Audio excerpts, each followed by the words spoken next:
on this edition for Sunday, June 27th. The death toll rises in Florida's condo collapse. The U.S. government releases its report on UFOs. There's a proliferation of white nationalist and extremist propaganda across the internet. And exploring ways to counter domestic terrorism. Next on PBS NewsHour Weekend. PBS NewsHour Weekend is made possible by Sue and Edgar Wachenheim III, the Anderson Family Fund, Bernard and Denise Schwartz, the Cheryl and Philip Milstein family, the Sylvia A. and Simon B. Poita Programming Endowment to Fight Anti-Semitism, Barbara Hope Zuckerberg, the Leonard and Norma Clorfine Foundation, the Peter G. Peterson and Joan Gantz Cooney Fund, the estate of Worthington Mayo Smith. We try to live in the moment, to not miss what's right in front of us. At Mutual of America, we believe taking care of tomorrow can help you make the most of today. Mutual of America Financial Group, retirement services and investments. For 25 years, Consumer Cellular has been offering no-contract wireless plans designed to help people do more of what they like. Our U.S.-based customer service team can help find a plan that fits you. To learn more, visit consumercellular.tv.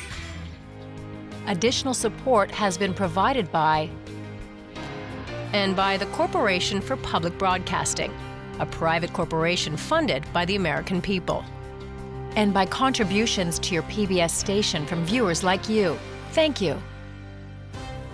Good evening and thanks for joining us. The search for survivors and victims of the building collapse in Surfside, Florida is now in its fourth day. Last night, 4 more bodies were recovered. A fire burning below the massive pile of rubble and debris was extinguished, and teams began digging a trench to reach new areas. The 12-story condominium building collapsed just around 1:30 a.m. Thursday. More than 150 people are still unaccounted for. Today, officials said they are notifying families as they're able to identify remains. As of today, 1 victim passed away in the hospital, and we've recovered 8 more victims on site. So I am confirming today that the death toll is at 9. The search and recovery work is continuing 24 hours a day. As of this afternoon, there were no signs of survivors. For more on the building collapse and the dangerous conditions facing first responders, I spoke with NPR correspondent Brian Mann, who is covering the story in Surfside, Florida. Yeah, what we've heard from officials here is that they have actually made some progress. They've managed to extinguish that terrible fire that was burning inside the rubble pile. That's made things a lot safer and easier for rescuers. They're also digging this enormous trench that's slowly penetrating the debris, giving them more access. Unfortunately, so far, that hasn't brought news of survivors. As of the time we're speaking today, the confirmed death toll is at 9.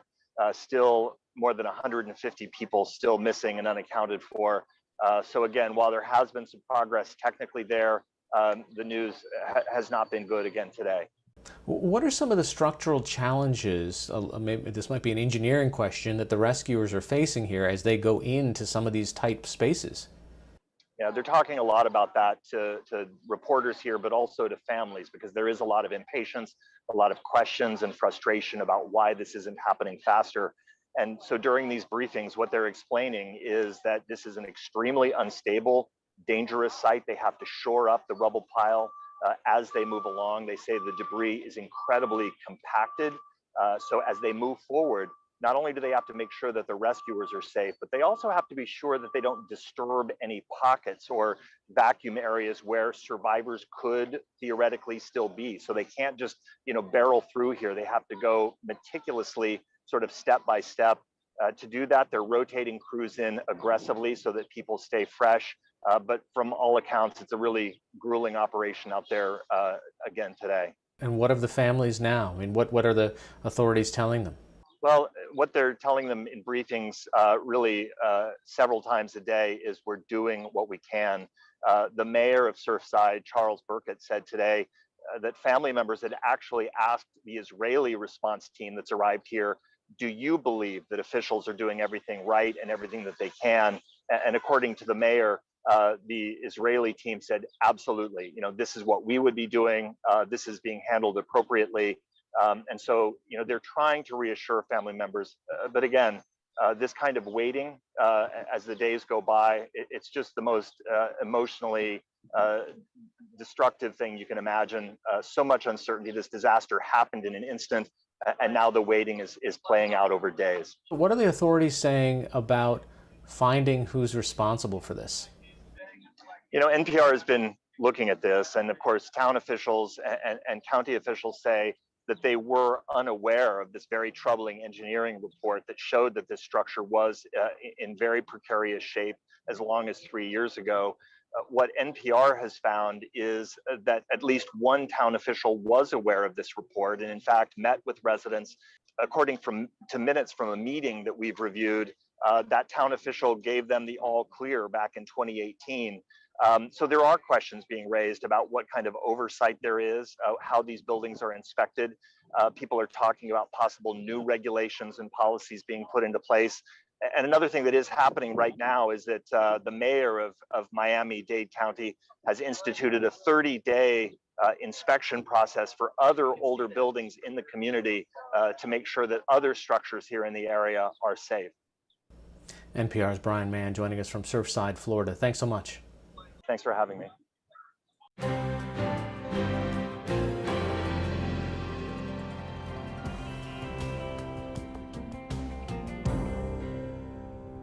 President Joe Biden is trying to clarify his remarks from last week that caused some Republicans to question whether he will sign a bipartisan infrastructure bill. In a statement yesterday, the president said he did not intend to suggest he would veto the bipartisan infrastructure bill if it is not passed with another bill known as the American Families Plan. He said Democrats are hoping to pass the Families Plan through a reconciliation process without any Republican votes. But if only one comes to me, I'm not, if this is the only thing that comes to me, I'm not signing it. It's in tandem.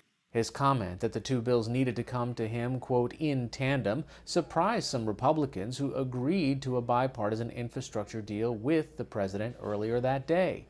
Republican Senator Mitt Romney said today he was concerned about Mr. Biden's comment, but is now confident the president will sign the infrastructure bill. The real challenge is whether the Democrats can get their act together and get it on his desk. And I think the battle that's going on is not with Republicans. Republicans are going to support true infrastructure that doesn't raise taxes. But Democrats want to do a lot of other things, and I think they're the ones that are having a hard time deciding how to proceed. Several Republicans said today they believe the $1 trillion infrastructure legislation will get more than the 60 votes needed to win approval in the Senate. A record-breaking heat wave continues to hit the Pacific Northwest today. People sought shade and anything that might offer relief from the heat. Temperatures reached more than 100 degrees yesterday in both Seattle and Portland and are expected to climb even higher today.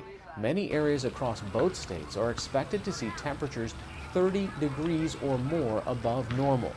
With stores selling out of air conditioners and fans, cities opened cooling centers for people and animals to ride out the life-threatening heat. The heat wave is expected to extend into next week for much of the Pacific Northwest. For the second year in a row, New York City's Pride Parade was presented mostly virtually today. The event commemorating the 1969 Stonewall Uprising was broadcast live with some events pre-recorded. There were in-person events throughout the city, including Pride Fest, an outdoor street fair with food and entertainment. This year, organizers announced they will no longer allow law enforcement to participate in any of their events through 2025. Former U.S. Senator Mike Gravel has died. Gravel, a Democrat, represented Alaska from 1969 to 1981 and ran for president twice. During his 2 terms in the Senate, he led a one-man filibuster to protest the Vietnam-era draft, and he read more than 4,000 pages of the leaked document known as the Pentagon Papers into the congressional record. Senator Gravel died yesterday in California, according to his daughter. He was 91 years old. For the latest national and international news, visit pbs.org/newshour. On Friday, the U.S. government intelligence community released a preliminary report on UAPs, unidentified aerial phenomena, more commonly known as UFOs. The long-awaited report comes after the declassification and release in recent years of several videos showing mysterious sightings. And while investigators said there were no extraterrestrial links to the 144 sightings that were reviewed, they also said there was too little information to characterize the incidents, leaving a lot of unanswered questions. For more on the report, I spoke with PBS NewsHour science correspondent Miles O'Brien. Okay, Miles, so the big news, besides the new name change from UFO to UAP, how significant was this report? Well, it takes it one step into the realm of conversation outside of the snicker factor, if nothing else, right? We're now in a discussion of how we can look for potential UAPs or UFOs. I still like UFO. Yeah. We can start to look at them for them in a more concerted way, using things like artificial intelligence and pattern recognition, taking radar data from all over the country and trying to look for anomalies rather than just relying on what amounts to gun sight data from military aircraft. In the report, they posed a few possible reasons that some of these could have happened. I mean, maybe some of it is science, a refraction of light in water. I mean, they had a few different theories in there. They did, and they certainly were trying to cover all the bases, as it were. But what really struck me the most were the ones where they said, we had multiple and varied sensors all returning the same information. Anytime you get involved in any aspect of science or technology and you get separate streams of data that check out each other, that's when you start saying there's something here. And that's what made it more than just a random casual, you're not going to believe what I saw when I was flying. There it was, recorded with multiple sensors all agreeing that something wasn't right here. So then what is it? Is it something we've created in the black world and we're not sharing? They say not. Is it something adversaries might have created, China or Russia? I presume if China or Russia had this capability, we would know about that probably by now. So Hari, I am a guy who's seen one of these, okay? It was my wife and I at the time in the 1980s in Maine. We looked up in the sky. It looked like an extremely bright planet, like something like Venus, only even brighter, just hovering there. And then all of a sudden, it just took off at speeds that were beyond my comprehension. But now, what I saw is, it's almost identical to what we've heard from a lot of these Navy pilots incorporated into this report. So I feel a little bit validated myself. Good. So here's the thing. This is just a 9-page unclassified report. I mean, it also lends itself to people saying, well, what's the government not telling us? It kind of almost fuels another surge of interest in this possibility. When you get a boiled down 9-page version of what clearly is something with a lot of depth and data to it, that is only going to spur on more of a press for more information. Why doesn't the government declassify it all? If it is, in fact, classified programs that the U.S. is involved in, I guess we understand that, but maybe they could nod to that effect or that fact to us in some fashion. I don't know. They say, I forget the exact wording, that this is not anything that the U.S. is developing in a super secret way. If that is the case, why hold back? Why not share it all? Why not lay all the cards on the table? Some of this is a bias toward keeping it secret, I think. But I do believe the more transparency, the better here. We need to know the full story. And I just hope that this continues on in a concerted way, in a more open way in the future. Yeah. Miles O'Brien, thanks so much for joining us. You're welcome, Hari.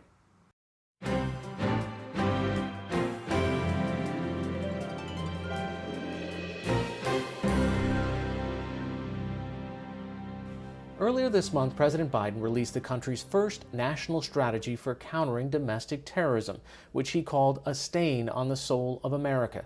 The threat of domestic terrorism is not new in this country, but the insurrection at the U.S. Capitol on January 6th has amplified the issue. Some experts say that law enforcement strategies alone won't stop right-wing radicals.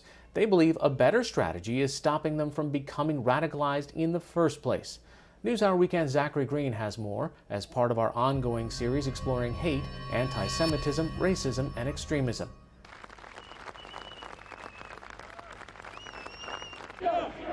In the 1990s, Germany was facing a surge in violent incidents involving white supremacists. The skinhead movement came up, large-scale attacks against refugee shelters, for example, using arson attacks, or just beating up immigrants or refugees on streets and political opponents. They tried to dominate whole parts of cities or even villages with that strategy. Daniel Kohler is the director of the German Institute on Radicalization and De-Radicalization Studies, or GERDS. He says that while violent right-wing extremism had existed in Germany since after World War II, it was only in the 90s that public outcry forced the government to take action. This was actually when the German government decided to put significant amounts of federal funding into non-governmental civil society-based preventing and countering violent extremism programs, mainly targeting adolescents, teenagers, the youth in general that were considered to be, frustrated with a lack of perspectives coming from broken family backgrounds. Since then, the German government has poured resources into public-private partnerships to prevent far-right radicalization from happening in the first place.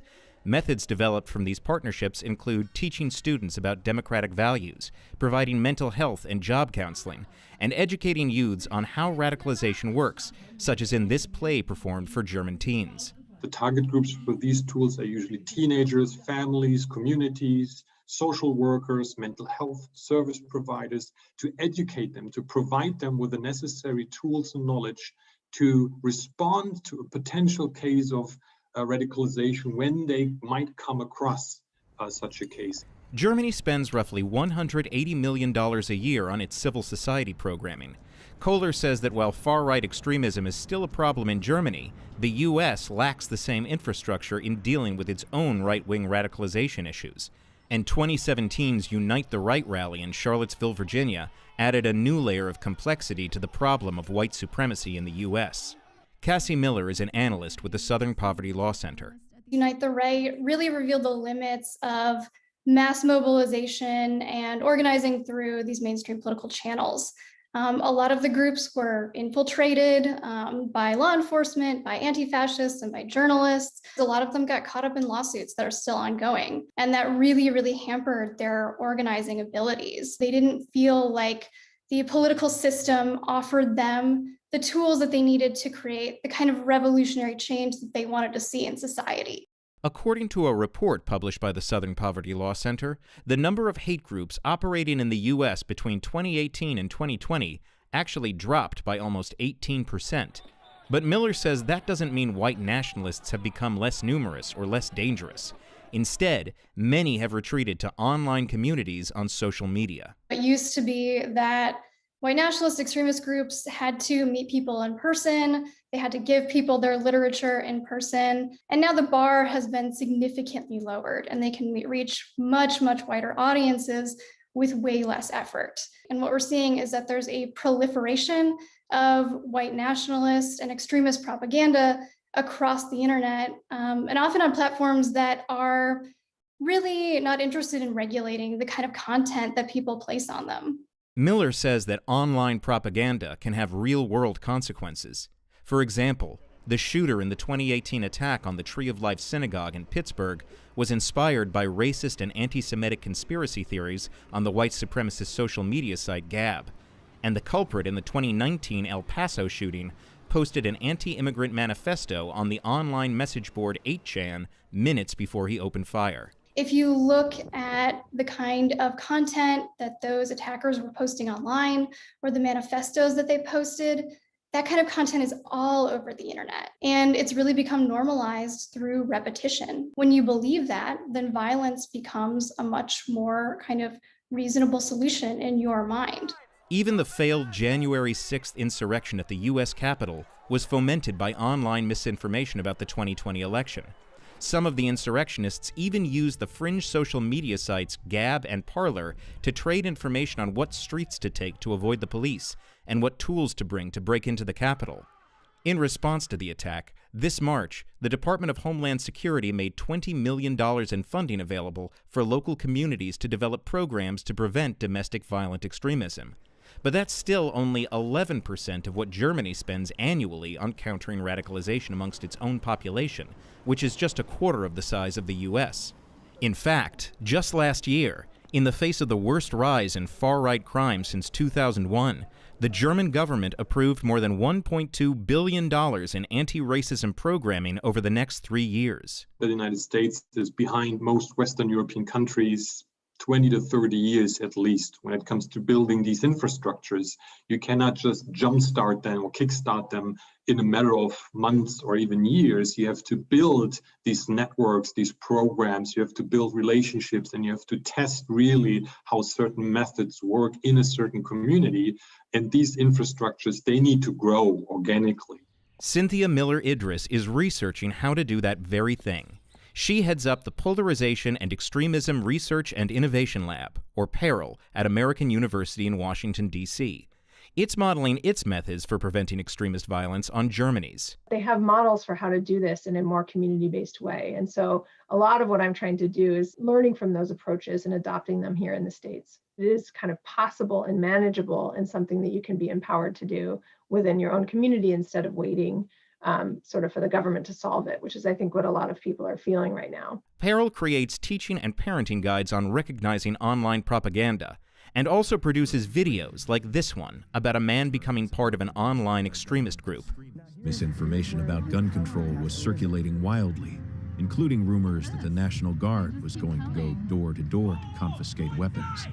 Their research shows that, on average, those who watched it became more skeptical of information on social media and alternative news sites, and more likely to fact-check news stories before trusting them. Miller-Idriss likens these methods to inoculation against disease. By teaching people about how to recognize far-right propaganda and misinformation, they can build up a resistance to it when they encounter it online. It turns out that people don't like to find out that they're being manipulated, and they are able to then build their own counter arguments against it so that when they do encounter it out there in the real world, they're able to have resistance to it. And once you see that manipulative technique, you can recognize it wherever you encounter it. So it works like a vaccine, right? It creates immunization or inoculates people against the propaganda wherever they encounter it. But Miller-Idriss also says that the U.S. has a long way to go in building the infrastructure to effectively confront far-right radicalization. This is PBS NewsHour Weekend, Sunday.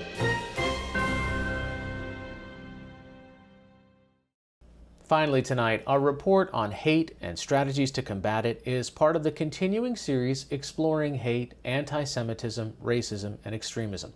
The reporting for this series appears here on NewsHour Weekend and on many other PBS programs and digital platforms.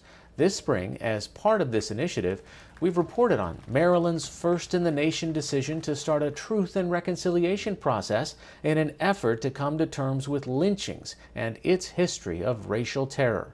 And we've looked at the rise of anti-Asian hate crimes. PBS programs locally and nationally are also participating, and there is more original content online at pbs.org/WNET/exploring-hate. Up next is a new frontline film, Germany's Neo-Nazis and the Far Right, which traces how extremists have carried out terror plots and attacks on Jews and immigrants, infiltrated the security services, and what authorities are doing to confront the growing problem. Here's a preview. They're part of a new wave of far-right populism. Would you say it's getting more dangerous? The frequency is higher now. An alarming resurgence. And you think there are possibly tens of thousands of people sharing this material? Of a violent ideology. Neo-Nazis beat me up. And if your own policemen and your own soldiers are part of this scene, the problem obviously gets even bigger. Frontline investigates Germany's neo-Nazis and the far right. Tune in or stream starting June 29th, 9 Central, only on PBS. In the coming months, we will continue reporting on hate, anti-Semitism, racism, and extremism here on NewsHour Weekend. And we welcome your comments and suggestions. You can reach us at nhwetips@13.org.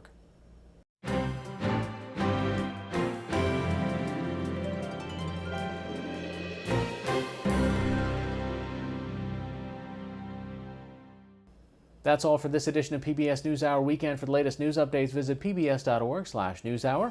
I'm Hari Srinivasan. Thanks for watching. Stay healthy and have a good night.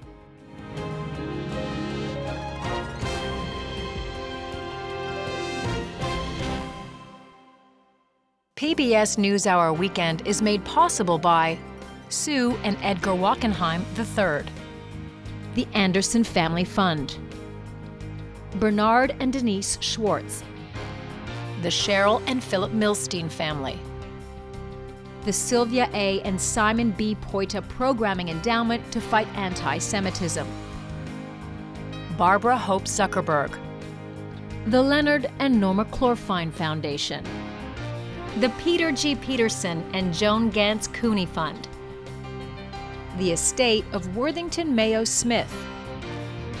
We try to live in the moment, to not miss what's right in front of us. At Mutual of America, we believe taking care of tomorrow can help you make the most of today. Mutual of America Financial Group, retirement services and investments. Additional support has been provided by Consumer Cellular and by the Corporation for Public Broadcasting, a private corporation funded by the American people, and by contributions to your PBS station from viewers like you. Thank you.